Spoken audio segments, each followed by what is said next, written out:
बिहार विधानसभा उपचुनाव में पहली बार चुनाव मैदान पर जनसुराज, बेलागंज और इमामगंज से जनसुराज के उम्मीदवारों ने किया नामांकन दाखिल। प्रशांत किशोर की पदयात्रा में उमड़ा जनसैलाब। आगामी विधानसभा उपचुनाव के लिए जनसुराज के उम्मीदवारों ने आज गुरुवार को अपने नामांकन पत्र दाखिल किए। बेलागंज से मोहम्मद अमजद और इमामगंज से डॉक्टर जितेंद्र पासवान ने गुरुवार को गया के डीएम कार्यालय में अपना नामांकन दाखिल किया। इस अवसर पर गया की सड़कों पर हजारों की संख्या में लोगों ने जनसुराज के सूत्रधार प्रशांत किशोर के साथ गया शहर स्थित गया कॉलेज के खेल परिसर मैदान से जिला समाहरणालय तक पदयात्रा की। नामांकन सभा और पदयात्रा के दौरान जनसुराज के सूत्रधार प्रशांत किशोर और कार्यकारी अध्यक्ष मनोज भारती भी मौजूद रहे। उन्होंने अपने उम्मीदवारों के समर्थन में जनसभा को संबोधित किया। खेल परिसर गया खेल से निकाली गई पदयात्रा में हजारों लोगों ने भाग लिया, जो पूरे गया शहर को जनसुराज के नारों से गुंजायमान करते रहे। जनसुराज के उम्मीदवारों के नामांकन के मौके पर प्रशांत किशोर ने मीडिया से बातचीत के दौरान कहा कि हमारे अभियान की ताकत उसकी ईमानदारी और निष्ठा में है, न कि वाहनों या लोगों की संख्या में। हम इस अभियान में पिछले 2 वर्षों से पैदल ही गांव-गांव जा रहे हैं। उसी तरह आज भी हम नामांकन दाखिल करने के लिए वाहन में नहीं बल्कि पैदल ही आए हैं। प्रशांत किशोर ने बताया कि आज 2 अक्टूबर 2024 को जनसुराज पार्टी के गठन के बाद पहली बार पार्टी का कोई उम्मीदवार नामांकन दाखिल कर रहा है। जनसुराज के सभी कार्यकर्ता, समर्थक और जनसुराज को बिहार का भविष्य मानने वाले सभी लोग काफी उत्साहित दिख रहे हैं।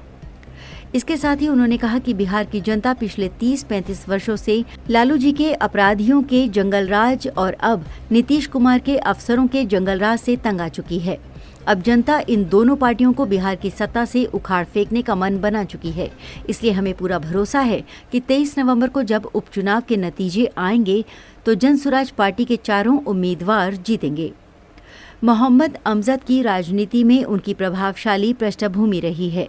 वो 2010 में जेडीयू के टिकट पर बेलागंज से चुनाव लड़ चुके हैं, जिसमें उन्होंने 48,441 वोट मिले थे।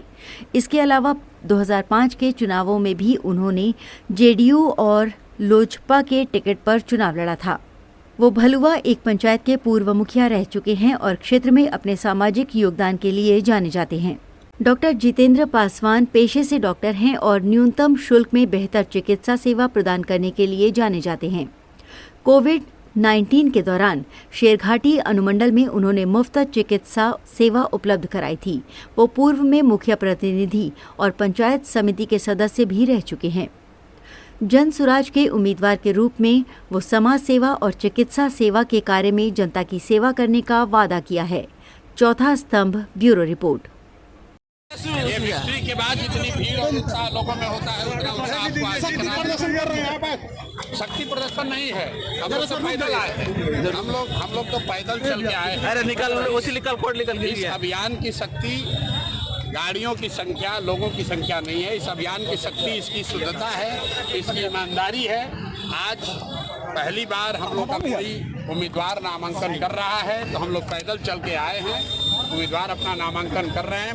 मुझे पूरा विश्वास है कि 30-35 साल से लालू जी के राज में जो अपराधियों का जंगल राज था और अभी जो राज चल रहा है, जो अधिकारियों का जंगल राज है, दोनों जंगल राज से बिहार की जनता मुक्ति पाएगी और मुक्ति पाने के लिए जनता के उम्मीदवारों का चयन करेगी, जनसुराज के उम्मीदवार का चयन करेगी।